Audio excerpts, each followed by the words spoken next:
διάλειμμα, πάρετε μια ανάσα. Εμείς αντέχουμε, αλλά εσείς να πάρετε μια ανάσα. Γιατί εσείς έχουμε υποβαθμίσει. Εμείς αντέχουμε. Λοιπόν, ένα διάλειμμα και μετά θα δείτε μια άλλη Ελλάδα. Μια Ελλάδα που ίσως θέλουμε όλοι, ρε παιδί μου. Της δημιουργίας. Δεν νομίζω ότι μην τη θέλει Έλληνας, έτσι. Της δημιουργίας, της κοινοτομίας. Αλλά που ταλαιπωρείται όμως από την άλλη Ελλάδα, ξέρετε. Πάμε να κάνουμε το διάλειμμα και ερχόμαστε. Λοιπόν, επιστρέψαμε και αφήνουμε στην άκρη καταγγελίες, κριτική, όλα αυτά που πρέπει να τα κάνουμε. Έτσι δεν είναι, Κωστή? Πρέπει να γίνονται, έτσι. Αλλά πάμε όμως σε μια Ελλάδα διαφορετική. Μια Ελλάδα που ενδεχομένως θα θέλαμε όλοι. Νομίζω ότι όλοι τη θέλουν. Μια Ελλάδα που δημιουργεί, μια Ελλάδα που καινοτομεί, μια Ελλάδα που προσφέρει. Αλλά ίσως και μια Ελλάδα που στην προσπάθειά της αυτή να ταλαιπωρείται από την επίσημη Ελλάδα. Από το επίσημο κράτος. Έτσι δεν είναι, Κώστα? Έψαξα και βρήκα, Σπύρο, τα πρακτικά της Βουλής για να δω ποιος άλλος βουλευτής έχει ασχοληθεί αυτά τα χρόνια με την ελληνική αυτοκινητομηχανία. Κανείς. Αισθάνομαι περήφανος και το λέω και ας ευλογάω τα γένια μου που δεν έχω, ότι ασχολήθηκα με τους Έλληνες εφευρέτες και κατασκευαστές αυτοκινήτων όπως δεν έκανε κανένας βουλευτής από το 1974 σήμερα. Κανένας. Ωραία. Δεν το έχει κάνει κανένας και γι' αυτό λοιπόν. Και βλέπω ότι μεγάλοι κατασκευαστές όπως είναι ο Κοντογούρης που έχει γράψει ολόκληρη ιστορία, θα μας τα πει τώρα ο Παύλος ο Κεραμπός, έχει γράψει ιστορία, με πήρε και με τίμησε για την προσφορά μου. Εγώ δεν θέλω να μιλάω για τον εαυτό μου. Θέλω να μιλάω για τους Έλληνες κατασκευαστές. Κοιτάξτε λοιπόν αυτό εδώ πέρα. Κοιτάξτε ελληνικό αυτοκίνητο, Jeep φτιαγμένο από συνθετικό υλικό, θα μας πούνε τώρα ο κύριος και η κυρία Κεραμπός από τι είναι φτιαγμένο. Made in Greece with pride, με καμάρι φτιαγμένο στην Ελλάδα. Μπείτε μέσα λοιπόν www.superk.info και δείτε το ελληνικό αυτοκίνητο, το Jeep, το οποίο βρίσκεται αυτή τη στιγμή μπροστά στο κτίριο του Art Channel. Ήρθαν με αυτό το αυτοκίνητο οι άνθρωποι. Αυτό να το τονίσουμε. Είναι ελληνικής κατασκευής Jeep. Ελληνικής κατασκευής Jeep, το οποίο όπως το βλέπω εγώ τουλάχιστον δεν έχει να ζηλέψει τίποτα μα τίποτα από αυτά που κυκλοφορούν και τα κάνουμε εισαγωγή και πληρώνουμε τρελά λεφτά για να τα εισάγουμε. Κάνω λάθος ή όχι? Το βλέπω και είναι ελληνικής, ελληνικότατης κατασκευής. Αυτοκίνητο στην εποχή των μνημονίων και της μιζέριας, έτσι, και της πείνας και της φτώχειας υπάρχουν Έλληνες που δημιουργούν. Να το. Με αυτό λοιπόν το αυτοκίνητο, ελληνικό Jeep, μπράβο στον Κώστα τον Γρηγορόπουλο. Μπράβο, έτσι είναι, Κώστα. Αυτό, ελληνικό Jeep. Αυτό. Κοντά μας και Κωνσταντίνος ο Γρηγορόπουλος. Λοιπόν, το ελληνικό Jeep με τιμή κάτω από 15.000 ευρώ, όταν παίρνετε ό,τι σαπάκι και σαχλαμάρα εισάγεται στην Ελλάδα, το ελληνικό Jeep έχει φτιάξει το ζεύγος Κεραμπός. Κοντά μας είναι και οι δύο. Πάμε. Ο Παύλος και η Σοφία Κεραμπός. Καλημέρα. Καλώς ήρθατε, ευχαριστούμε πάρα πολύ που ήρθατε. Οι Έλληνες εφευρέτες κατασκευαστές αυτοκινήτων. Νάτι, με σάρκα και οστά. Ένας νέος άντρας και μια νέα γυναίκα. Λοιπόν, καταρχήν, εγώ δεν το ξέρα, πραγματικά, δηλαδή ήρθε ο Κωστής και μου το είπε. Εδώ, σε λίγο θα και νιώθω, τι να πω, νιώθω μεγάλη χαρά και μεγάλη τιμή, γιατί βλέπω ανθρώπους οι οποίοι μέσα σε αυτή την τόσο δύσκολη περίοδο, αυτή την καταχνιά, αυτή τη μιζέρια που υπάρχει, όλο αυτό το πράγμα, προσπαθείτε να κάνετε κάτι δημιουργικό. Και προσπαθείτε να δείξετε ότι υπάρχει, ρε παιδί μου, μια Ελλάδα που κατασκευάζει Jeep. Είναι φοβερό αυτό το πράγμα. Και με ίδιες δυνάμεις, δεν έχουμε πάρει ούτε μία δραχμή από πουθενά. Ακούσατε, δεκάρα από κανέναν. Πού το φτιάχνετε, κύριε Παύλο, όταν μιλάμε έτσι στον κύριο Παύλο, πού το φτιάχνετε αυτό το αυτοκίνητο, αυτό το καταπληκτικό αυτοκίνητο? Μέσα στην αίθουσα τέχνης που έχουμε, γιατί είμαι κινηματογράφος. Και για να μην πάρουμε άλλους χώρους, μην πάρουμε εργοστάσια και όλα αυτά που κάνουμε τα... Στον περιφερειακό του στην Περιφυσού. Λοιπόν, το φτιάξαμε μέσα εκεί και τα δύο αυτοκίνητα, το πρωτότυπο για να δούμε τα λάθη του. Βγάλαμε και το πιο εξελιγμένο, το μαύρο, και βέβαια οι εξελίξεις θα είναι συνεχόμενες. Πότε ξεκίνησε η προσπάθειά σας? 30 μήνες. 30 μήνες. Αν μπορούμε να πάρουμε κοντά και το προηγούμενο, το πρωτότυπο, το άσπρο, εδώ σε αυτή τη φωτογραφία, αν γίνεται, σας παρακαλώ, και το άσπρο, το πρώτο που φτιάξαν τα παιδιά, και το δεύτερο. Εντάξει. Λοιπόν, από τι υλικό είναι, Παύλο, με αυτό? Από πολυεστέρα. Από πολυεστέρα. Τι μηχανή έχει? Έχει smart μηχανικά μέρη και σασί δικό μου, σχεδιασμένο από μένα το σασί, σε πλήρη ακαμψία. Είναι πάρα πολύ ακαμπτό. Δηλαδή το όνειρο κατά κατασκευαστή είναι η ακαμψία. Ναι. Αυτό λοιπόν σε πήρε ακαμψία είναι πάρα πολύ. Άρα, αν σημαντικό. εξαιρέσουμε τα μηχανικά, Το βλέπετε, δηλαδή, κατά 90% μιλάμε για. αριστερά το άσπρο, παιδιά, ναι. το Με την πρωτότυπο, κρίση. το πρώτο που φτιάξαν τα παιδιά, το άσπρο, κοιτάξτε το με τη ρεζέρβα πάνω στο καπό. Το δεύτερο είναι το από πολυεστέρα, έτσι. Και τα δύο είναι από Από πολυεστέρα. Το μαύρο είναι το πιο εξελιγμένο, έτσι, με πινακίδες κτλ. Και είναι και κατάλληλο και για στρατιωτική χρήση, έτσι δεν είναι? Βέβαια. Γι' αυτό και αυτή η version είναι πίσω, λίγο μεγαλύτερο το port bagage, ούτως ώστε ανοίγει πίσω το παράθυρο, είναι με μουσαμά. Ανοίγει γρήγορα, βγαίνει ο στρατιώτης, έχει τα πολυβόλα επάνω και μπορεί να έχει πάρα πολύ καλή θέση στήριξη, να κάθεται σε εκείνο το σημείο που έχουμε φτιάξει παραπάνω για να μπορεί να πολυβολεί. Αλλά μπορεί να γίνει και χρήση ευρεία, δηλαδή ένας άνθρωπος. Ναι, να ακούσουμε και τη Στέλλα. Μιλάμε στον ελληνικό τώρα. Ναι. Λοιπόν, Βέβαια είναι ένα αυτοκίνητο το οποίο απευθύνεται σε νέους ανθρώπους αλλά και σε ανθρώπους με νεανικό τρόπο ζωής. Όχι μόνο ότι αποτελεί ένα στρατιωτικό όχημα, απευθύνεται και στον κόσμο τον κανονικό. Δείξαμε ότι αυτή την εποχή, τη δύσκολη για την Ελλάδα, η Ελλάδα μπορεί, έχει τεχνογνωσία και τεχνοτροπία. Βέβαια πέρα από εμάς τους δύο, για να φτιαχτούν αυτά τα δύο τα πρωτότυπα αυτοκίνητα, το πρώτο και το εξελιγμένο, το δεύτερο το μαύρο, δεν έχουμε δουλέψει μόνο εμείς οι δύο, είναι και ένα ολόκληρο team Ελλήνων που μας βοηθήσανε, μηχανολόγων, μηχανουργίων κλπ. Να πούμε μπράβο και σε αυτούς. Βεβαίως, μεγάλο μπράβο με την τεχνική τους και βεβαίως με την ανοχή τους, γιατί όπως προείπε ο κύριος Κεραμπός, δεν έχουμε πάρει ούτε μία δραχμή, το έχουμε κάνει με ίδιες δυνάμεις και των συνεργατών μας και βεβαίως το πολύ σημαντικό ότι είναι φτιάξαμε πρώτα για να ζητήσουμε μετά, διότι βέβαια όπως αντιλαμβάνεστε για να υλοποιηθεί αυτό, είτε για να το ξεκινήσουμε και εμείς να το βγάζουμε σε παραγωγή για τον κόσμο, τον κοινό να το μπορεί να το αγοράσει, θα πρέπει να έχουμε και μία χρηματοδότηση. Είναι γρήγορο. Πείτε μας, μπορεί να κινηθεί γρήγορα αυτό? Είναι ένα ευέλικτο αυτοκίνητο 1000 κυβικών. 1000 κυβικών. 700 κιλών. Γύρω στα 190. Βεβαίως είναι γρήγορο. 190 χιλιόμετρα. Πόσο τρέχει? Πηγαίνει 195 χιλιόμετρα. 195 χιλιόμετρα το Έχει μεγάλη ροπή. ελληνικό αυτοκίνητο. Σχεδόν 200 χιλιόμετρα αυτό το τζιπ. Καταλάβατε γιατί μιλάμε, κυρία Μέρκελ, και οι κολοκύθες που την υποστηρίζετε και οι ντόπιοι σερίφιδες, αυτοί οι τεμπέληδες Έλληνες ρε κερατάδες. Κοιτάξτε τι αυτοκίνητα φτιάχνουν τα ελληνικά χέρια, ρε. Οι Έλληνες σχεδιαστές που τους έχουμε εδώ, οι μηχανουργοί, οι μηχανολόγοι, κοιτάξτε αυτοκινητάρες. Επαναλαμβάνω, κόστος κάτω από 15.000 ευρώ. Εγκαινιάζουμε μια συνεχή παρουσία των Ελλήνων εφευρετών κατασκευαστών αυτοκινήτων. Υπάρχουν ελληνικά αυτοκίνητα. Η μπουρδα που μας πνίγει στα κρατικά και στα ιδιωτικά κανάλια, όλη μέρα ασχολούμαστε με τα τουρκικά σύριαλ, με τα μαγειρέματα, έτσι, με τα σιρόπια, με τα σερβέτια, με τις τρίχες. Λοιπόν. Ποτέ δεν έχει έρθει ο Κεραμπός στην τηλεόραση. Έχετε πάει? Πες μου, Παύλο, έχεις πάει σε ελληνική τηλεόραση ποτέ? Όταν ήμουν πολύ μικρός και τρέχα σε αγώνες. Ως αγωνιζόμενος. Πάλι καλά. Εντάξει. Ως αγωνιζόμενος. Λοιπόν, για να ρωτήσω κάτι όμως εγώ τώρα. Είπατε 30 μήνες έχει ξεκινήσει αυτή η προσπάθεια του τελευταίους. Μες στην κρίση. 30 μήνες χρειάστηκαν για να υλοποιηθεί. Με 16 ώρα την ημέρα δουλειάς, με Σαββατοκυριακές, χωρίς διακοπές, χωρίς αργίες, χωρίς τίποτα. Και αν άκουσα καλά, δεν έχετε ζητήσει κάποια βοήθεια κρατική, έχετε ζητήσει, τι έχει γίνει? Όχι, τίποτα. Όχι. Δεν ασχοληθήκατε καθόλου. Και το παραμικρό. Σας πλησίασε κανείς από το κράτος? Α, μπράβο, αυτό. Όχι. Όχι. Δεν το μάθαν καν δηλαδή, πέρασε και δεν ακούμπησε. Μάλιστα. Δεν το γνωρίζουμε.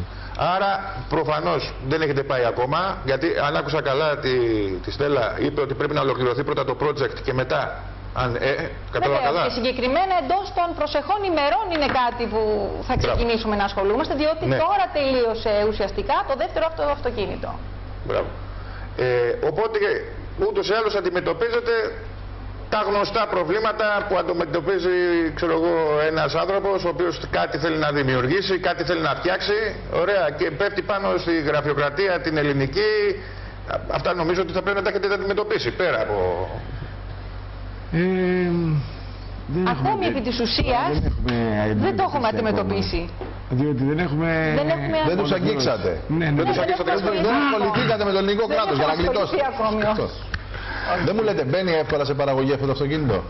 Αυτό είναι καλό ερώτημα. Αυτό είναι ερώτημα σωστό. Μπορεί να μπει ρε παιδιά στην Ελλάδα, να πούμε Πολύ πρακτικά. εύκολα. Και είναι ο τρόπος που είναι σχεδιασμένο και εξελιγμένο για να έχει και χαμηλού βιομηχανικού κόστους παραγωγή.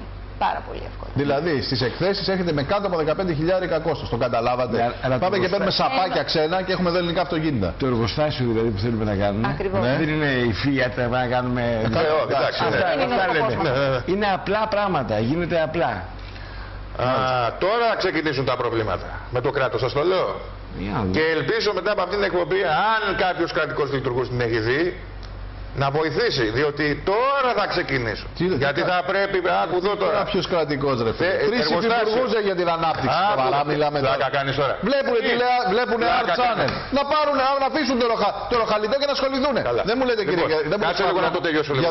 Για το εργοστάσιο. Πόσες θέσεις εργασίας θα δημιουργήσετε. Φτιάχνετε αυτό. ένα εργοστάσιο. Ξέρω. Τι επένδυση χρειάζεται, πόσες θέσεις εργασίας θα δημιουργήσετε. Πόσα αυτοκίνητα θα παράξουμε. Ναι. Αν τα κάνουμε συνάπτυξη πολλά εμείς, πράγματα. καταρχάς θα μπορούσε να το παράξει Στην αρχή. και ο στρατός. Πάνω, η Έλβο. Μάλιστα. Θα μπορούσε να το παράξει εκείνη. Και θα μπορούσε να απασχολήσει τόσα άτομα που πιθανόν να κάθονται. Μάλιστα. Και να... Η άλλη περίπτωση είναι ότι θα μπορούσαμε να το βγάλουμε εμείς, να βγάλουμε 350 αυτοκίνητα το χρόνο περίπου, γιατί θα είναι χαμηλή περιορισμένη παραγωγή. Το πόσα άτομα θα πρέπει να έχουμε στο εργοστάσιο ή με τα δορυφορικά εργαστήρια που έχουμε. Όλα μαζί να μας τα πείτε. Θα έχουμε και δορυφορικά. Ναι. Είναι Υπερβολαβίες θα δίνονται. Πατάκια, ιστορίες. Πάρα πολλά εργαστήρια, πάρα πολλοί Έλληνες που δουλέψαν και θα μπορούν να δουλέψουν. Ψυγεία, στο αυτοκίνητο. πατάκια, τα πάντα, για το παραμικρό πράγμα το τα αυτοκίνητο. πετσέριδες, τα κάκια, τα πάντα. Κάποιος θέλει να Τα το απλά, τα δημιουργήσει. μηχανουργία. Ένα αυτοκίνητο την ημέρα σου λέει ο άνθρωπος. Μπορεί να κάνει ένα αυτοκίνητο την Κύριε ημέρα. Χατζηδάκη, κύριε Υπουργέ Ανάπτυξης, δεν με διαφέρουν Και δηλαδή. οι υφυπουργοί. Δεν με διαφέρουν. Όλα αυτοί, όλοι που είναι εκεί καρέκλες. Άσε με να τελειώσω παρακαλώ. Και ο Χατζηδάκης. Άσε με να τελειώσω. Και ο Χατζηδάκης. Μιλάω στον κύριο Χατζηδάκη, συγκεκριμένα ξέρει. Ξέρει. Άστο. Ξέρω και Παρακάτω, ξέρει. πες ξέρει. Τι ξέρει. Κύριε να πάρει- Χατζηδάκη. Να πάρει τηλέφωνο τώρα. Μην μου την παίρνεις εμένα στο Χατζηδάκη. 947.000. Λοιπόν. Τώρα να πάρουνε. Μη Να μου την παίρνεις να εμένα τον στο βοηθήσουν Χατζηδάκη. με κίνητρα κοινοτικά. Να φτιάξει εργοστάσιο. Δεν λέω τίποτα, πες τα εσύ. Ρε φίλε, με συγχωρείς. Θα κάνουμε ένα δεν λέω ευχολόγιο τίποτα, κύριε πες τα. Χατζηδάκη, κύριε Σταϊκούρα, Πες τα εσύ, δεν λέω κύριε τίποτα. Μηταράκη. Τώρα, γιατί δηλαδή, τι Πες τα κάνουνε, εσύ, με δεν συγχωρείς, λέω δεν τίποτα. δουλεύουνε. Δεν Δεν πρέπει. λέω Εμείς εδώ τίποτα. είμαστε και δείχνουμε τον Έλληνα εφευρέτη. Να πάρουν στο 947.000 και να του πούνε. Ποιος θα πάρω, Χατζηδάκης. Όποιος είναι από αυτούς εκεί κάθονται σκαρέκλες ρε Σπύρο. Κάθονται, τι κάνουνε ρε γάμα. Δηλαδή πραγματικά ήρθε ένας Έλληνας κατασκευαστής αυτοκινήτων. Καλά, καλά. Δεν θα σηκώσει ένα τηλέφωνο να πει ναι, ναι. Καλά, καλά. Και πες μου Χριστιανέ μου τι χρειάζεται. Εσύ αυτό δεν θα κάνεις όταν είσαι ο υπουργός. Τι χρειάζεσαι κύριε Κεραμπέλη. Εγώ άλλο ήθελα να πω στον κύριο Χατζηδάκη.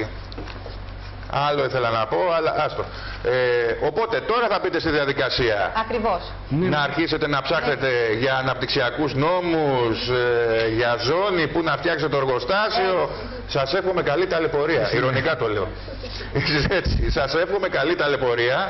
Διότι αυτό σου είπα, δεν μ' άφησες να τελειώσω. Ο κύριος Χατζηδάκης ασχολείται με άλλα πράγματα. Έτσι, μα Κωστή μου. Για πες με τι άλλα. Τώρα δεν λέω τίποτα. Ο κύριος Χατζηδάκης ξέρει. Ξέρει ο κύριος Χατζηδάκης. Ασχολείται με άλλα πράγματα ο κύριος Χατζηδάκης. Με άλλα. Έχει άλλες γνωριμίες που πρέπει να καλύψει.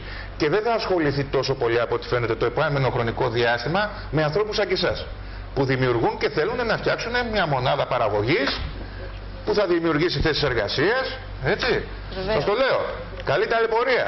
Διότι αν βγάλετε άκρη με τον αναπτυξιακό νόμο, με την εφορία, με την πολιοδομία, με το Δήμο που θα πάτε, άμα θα βρείτε ΒΠ να κάνετε την εγκατάσταση, εμείς θα το παρακολουθούμε. Τη στιγμή Γι' αυτό είπα για το Χατζηδάκη. που δεν παράγει τίποτα η πήρε το μήνυμα, κύριε. Ελλάδα, είμαστε μεγάλο δώρο μου φαίνεται Είστε. για αυτό που κάνουμε. Είστε. Αλλά το θέμα είναι να το καταλάβει το ελληνικό κράτος. Αυτό λέω. Είναι το πρώτο Καταλάβατε. αυτοκίνητο που φτιάχνετε, το πρώτο είναι. Δηλαδή το πρώτο project εννοώ αυτά τα δύο αυτοκίνητα. Ή έχετε... Από το 75 κατασκευάζει Από το 75. αυτοκίνητα. Έχω φτιάξει. Το 75. Έχω τεράστια Και γκάμα έχει εξελίξει. Για πείτε μας λίγο. Από πού ξεκινήσατε, κάνατε αμφίβια, κάνατε αυτοκίνητα τετράπλα, τρίκυκλα, γιατί κάναμε και τρίκυκλα και πλέον δεν φτιάχνουμε τίποτα. Έχει κάνει πάρα πολλές εξελίξεις αυτοκίνητα για την Fiat Ελλάς, τα Cinquecento, τα Mini, τα Cabrio, όλα τα Cabrio, την Cabrio μόδα ξεκίνησε ο Παύλος στην Ελλάδα. Τη Mini Moog Τα δηλαδή. Cinque, τα Mini, τα Fiorino, τα διπλοκάμπινα, όλοι αυτοί οι τα παλιοί Fiorino. θα τα θυμούνται. Έχει ένα πάρα πολύ μεγάλο άλμπουμ κατασκευών, έχει μια πολύ μεγάλη τεχνογνωσία, πολύ μεγάλη εμπειρία. Και είμαι πολύ χαρούμενη και υπερήφανη που έχω θητεύσει δίπλα σε αυτόν τον άνθρωπο τα τελευταία 14 χρόνια και ευχαριστώ πάρα πολύ. Η Στέλλα έχω μάθει ότι ξέρω από αυτό. Τα τεχνικά όλα μόνη της. Το έχει Μπράβο, συγχαρητήρια. Η Στέλλα μόνη της, μια κοπέλα πτυχιούχος οικονομικών και ιστορίας της τέχνης. Πέρα από αυτό είναι πολύ μεγάλη χαρά για έναν άνθρωπο να του αρέσει βέβαια. 14 χρόνια μαζί. Αλλά να σας πω, από το 1975 είπατε, από το 1975. Περίπου τα χρόνια μου, το 1974 γεννηθήσαμε. Λοιπόν, τι προβλήματα αντιμετωπίσατε από τότε? Γιατί μιλάμε τώρα 37 χρόνια, 38 χρόνια. Καταρχάς, στην πρώτη φάση του εργοστασίου που είχα κατασκεύαζα τα σαφάρι, τα αυτοκίνητα. Ακούστε τώρα εδώ. Ποια τα σαφάρι. Τα σαφάρι. Τα θυμάστε τα σαφάρι? Είπε τα Fiat, τα Fiorino και τα λοιπά. Τα διπλοκάτα, τα σαφάρι. Ναι, και τα σαφάρι και τα λοιπά. Και τα Fiorino. Ναι, αλλά τότε είχαμε φοβερά προβλήματα, όπως και ο Κοντογούρης, όπως και ο Θεολόγης εκείνη την εποχή που φτιάχνει τα Fiat. Μάλιστα. Είχαμε πάρα πολλά προβλήματα, δεν μας βοήθησε καθόλου το κράτος. Και όλο οι τρικλοποδιές μας βάζανε. Τρικλοποδιές. Δεν άρχισα να σε λέω, ούτε που τα θυμάμαι τώρα, έχουν περάσει και τόσα πολλά χρόνια. Αλλά δεν μας βοήθησε ποτέ, δεν μας στήριξε ποτέ για να μπορέσουμε να φτιάξουμε. Άμα έδωσαν εισαγωγές, θα δείτε πώς θα σας στηρίζω. Μα γι' αυτό τους έβαζαν τρικλοποδιές. Γι' αυτό λέω, κύριε Χατζηδάκη, άμα είναι μεγάλο εισαγωγές θα τον βοηθήσετε, είμαι σίγουρος. Κύριε Χατζηδάκη, καταλάβες.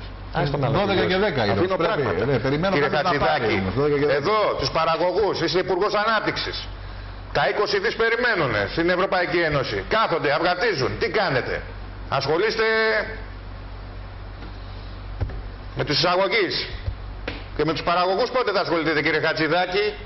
Σου λέω, βγάζω το παραπονό μου εγώ τώρα. 12 και 10. Εδώ, αυτό 75. Κάποιος να πάρει. Δημιουργούν. Αν δεν ήταν η Στέλλα πάντως σε αυτή την εποχή δεν μπορούσα να έχω φτιάξει τίποτα. Η Στέλλα είναι που τα φτιάχνει όλα. Πάντα χρειαζόμαστε έναν άνθρωπο δίπλα να μας δίνει το κίνητρο. Κρίμα πάντως, Στέλλα, που δεν ασχοληθήκατε με το μαγείραμα ή με το χορό σε κανένα reality και πήγατε και φτιάχνετε αυτοκίνητα στην Ελλάδα. Μαγειρεύουν κάτι κουτάλες που χορεύουν. Έτσι που φτιάχνονται και πηγαίνουν και κάνουν. Να το κάνω καλά, αλλά δεν γίνεται καλά. Παρακαλώ τώρα με τις μπουρδες η ελληνική τηλεόραση επειδή κοιμίζουν τον κόσμο. Γιατί να μην την κράξουμε την μπουρδα και τα τουρκικά σύριαλ? Δεν κατάλαβα. Φοβόμαστε κανέναν. Έτσι δεν θα πάμε. Ο καθένας στην τομέα του και ασχολείται με αυτό που είναι καλός. Πάντως, εγώ να πω ότι επειδή βλέπω ανθρώπους πεισμωμένους, το βλέπω δηλαδή στα μάτια σας, συνεχίστε να έχετε αυτό το πείσμα και να γίνετε παράδειγμα και σε νέους ανθρώπους. Βεβαίως. Διότι αυτή η χώρα βγάζει πλέον απίστευτα μυαλά. Πάρα πολλά. Και ακόμα και τα ελληνικά πανεπιστήμια που τα έχουμε λιδωρήσει και τα έχουμε κατηγορήσει, βγαίνουν παιδιά διαμάτια τα οποία δυστυχώς αναγκάζονται να ξενιτευτούν στο εξωτερικό, μπας και βρουν καλύτερη μοίρα. Αλλά εσείς είστε ένα παράδειγμα ότι όχι, κάτσε εδώ, πολέμησε, πάλεψε το και κάτι καλό θα γίνει. Νομίζω ότι είναι καλύτερα να πολεμάς τη χώρα σου παρά κάπου ξένα. Να σε βοηθάει βέβαια πρέπει και αυτή, αλλά ας ελπίσουμε ότι τώρα πια είμαστε το 2012, τα πράγματα έχουν αλλάξει, δεν είναι πια 75, θέλω να πιστεύω, και ανήκουμε και στην Ευρωπαϊκή Ένωση, όσο καλό μπορεί να είναι και αυτό, νομίζω ότι θα πάνε καλά τα πράγματα. Θυμήστε μερικούς Έλληνες σχεδιαστές σημαντικών οχημάτων. Εκτός από τον Ζαπατίνα που ξέρουμε ότι έχει φτιάξει έτσι, Ρωμαίο και λοιπά. Σουμπαρού, ο Κοβός που φτιάξει τον Toyota Yaris. Πιο πριν, επειδή ξεκίνησε πολύ νέος ο Παύλος, εκείνη την εποχή ποιος ήτανε? Το Renault το Pharma, θα θυμόμαστε αυτοκίνητα. Το Fiat το Amico. Έλληνες σχεδιαστές, παιδιά. Τους θυμάστε? Αυτούς που βλέπαμε παλιά μικρά παιδιά στους 4 τροχούς. Σβήσανε αυτές οι βιομηχανίες και τώρα σπέρνουν τη σκητάλη από το τίποτα, από τις τάχτες τα παιδιά εδώ και φτιάχνουν αυτό το φανταστικό ελληνικό αυτοκίνητο, το ελληνικό Jeep. Εντάξει, και ραμπός, παιδιά, πού μπορεί να σας βρει κανείς? www.superk.info, εντάξει, και πείτε ένα μέρος, μια διεύθυνση. Η Λυσού 19 στο περιφερειακό του Πολυγώνου είμαστε. Η Λυσού 19 στο περιφερειακό του Πολυγώνου, έτσι. Και τηλέφωνο, υπάρχει κάποιο τηλέφωνο, έχει να έρθει στην αίθουσα τέχνης? 210-64-20-962. Πολύ ωραία. Λοιπόν, όσοι λοιπόν ακόμα έχουν τη δυνατότητα, γιατί είναι και αυτό, έτσι, πέσαμε πάνω στην κρίση που βλέπετε τι γίνεται, να αγοράσουν κάτι. Ελληνικό Jeep, αλλά και οι δυο μας. Δηλαδή πείτε μου ποια διαφορά βλέπετε από αυτά τα κινεζοθυρία. Φανταστικό είναι. Κινεζοθυρία. Με ελληνική σημαία. Γιατί σας πληροφορώ, τα περισσότερα από αυτά που κυκλοφορούν στην Ελλάδα είναι made in China. Είναι, στην Κίνα. Εγώ κυκλοφορώ με Polo Volkswagen του 2005, θα το πω, που έχει κατασκευαστεί στη Βραζιλία. Ναι, στη Βραζιλία, κάπου μέσα στον Αμαζόνιο, δεν ξέρω, εκεί πέρα, μέσα εκεί, με τα πυράχα. Και κάθε 3 και λίγο κάτι διαλύεται από αυτό το αμάξι. Μια πέφτει το τζάμι, μια το ένα, δεν είναι οι Γερμανοί, ξέρω εγώ, ή ακόμα και οι Ισπανοί. Πηγαίνετε εσείς να δίνετε λεφτά στους Κινέζους. Ορίστε. Ελληνικό αυτοκίνητο. Εδώ. Καλά τα λέω. Εδώ. Γιατί μια χαρά αμάξι. Ωραίο. Στέλλα, ξαναπες το τηλέφωνο γιατί μας το ζητάνε. 210 64 20 962. Πολύ ωραία. Ευχαριστούμε πάρα πολύ που ήρθατε Και σήμερα. εμείς ευχαριστούμε Παιδιά, για την μεγάλη χαρά ευκαιρία μας που μας δώσατε. δώσατε. Ευχαριστούμε πολύ. Καλή συνέχεια. Εμείς θα είμαστε δίπλα σας. Καλό κουράγιο και καλή ταλαιπωρία. Ευχαριστούμε πάρα πολύ. Καλή ταλαιπωρία, το είπα ειρωνικά, αλλά εντάξει, χαρά. τους βλέπω έτοιμους δηλαδή. χαρά ταλαιπωρία. Τους βλέπω έτοιμους. Όχι, έτσι. Είναι ταλαιπωρία για καλό. Και εμείς θα είμαστε δίπλα σας, δεν το ξέρετε. Ευχαριστούμε Λοιπόν, πάρα να είστε καλά. Να είστε καλά. Αυτά είναι, παιδιά. Λοιπόν, να πάμε σε ένα διαλαματάκι γρήγορο, γιατί περιμένουμε και τον Κώστα τον Γρηγορόπουλο να μας ανέβει πάνω. Έχει και αυτό τα δικά του θέματα. Γρήγορα Να ξαναμπούμε πάλι δυστυχώς στη μιζέρια, ξέρετε. Γρήγορα στο Γρηγορόπουλο. Πάμε. Να είστε καλά. Πάμε. Αχ, ωραία ήταν, παιδιά. Ένα διάλειμμα ευχάριστο. Ελπιδοφόρο, αλλά τα κεφάλια μέσα πάλι. Λοιπόν, έχουμε μαζί μας και τον Κώστα τον Γρηγορόπουλο. Έχουμε μαζί μας και τον Κώστα. Γρήγορα στο Γρηγορόπουλο. Καλώς το... Τι έχουμε, Κώστα? Κοιτάξτε, καταρχήν θέλω να σας δώσω θερμά συγχαρητήρια για την εκπομπή σας, διότι η εκπομπή σκίζει, κύριε Αϊβαλιώτη και κύριε Σταθάκη. Ήμουν κάτω στη ροή τώρα στο κοντρόλ, μόλις ανέβηκα και έχουν σπάσει τα τηλέφωνα, θέλω να σας πω. Έχουν πάρει από τη Κρήτη, έχουν πάρει από το Βόλο, έχουν πάρει από την Αθήνα. Δώσ' του 50 ευρώ παρακαλώ. Έχουν πάρει, παίρνουν συνέχεια τηλέφωνα. Πρώτον, Δώσε παρακαλώ 50 θα μου δώσετε 50 ευρώ τώρα. Τώρα και συνέχεια. Μια επιταγή και 2 γραμμή, γιατί δεν έχω το... Δέχεσαι Λοιπόν, επιταγές. προσέξτε. Βάλτε 9 Ναι, μήνες. θα οπισθογράψω εγώ. 9 μήνες μετά βάλτε. Θα οπισθογράψω. Λέγε. Λοιπόν, προσέξτε να δείτε. ψηλά μαζί. Δεν πειράζει κύριε Σταθάκη, εσείς είστε φερέγγιος και εσείς κύριε Αϊβαλιώτη. Εντάξει, δεν υπάρχει θα μας φάει. Λοιπόν, θέλω να σας πω, ο εξαιρετικός κύριος πριν και η κυρία που είχατε φιλοξενούμενους εδώ στην εκπομπή σας, καταρχήν, αυτοί οι άνθρωποι, αν πάνε στο εξωτερικό, θα διαπρέψουν, κύριε Αϊβαλιώτη, κύριε Σταθάκη, ναι ή όχι? Είναι ένα ερώτημα. Καταρχήν, αν πάνε στο εξωτερικό, Κώστα, θα τους Ναι. βουτήξουν αμέσως οι ξένοι. Έλα εδώ. Ναι. Ήρθες, ναι. Έλα εδώ, τι θες? Θέλω χώρο να φτιάξω το εργοστάσιο. Θα τους χρηματοδοτήσουν, κύριε Θέλω Σταθάκη? χρηματοδότηση. Πάρτε. Θέλω και άλλους 2-3 επιστήμονες μαζί μου. Πάρτε. Τα έχεις όλα, ναι. Θες κάτι άλλο? Ναι, προχώρα.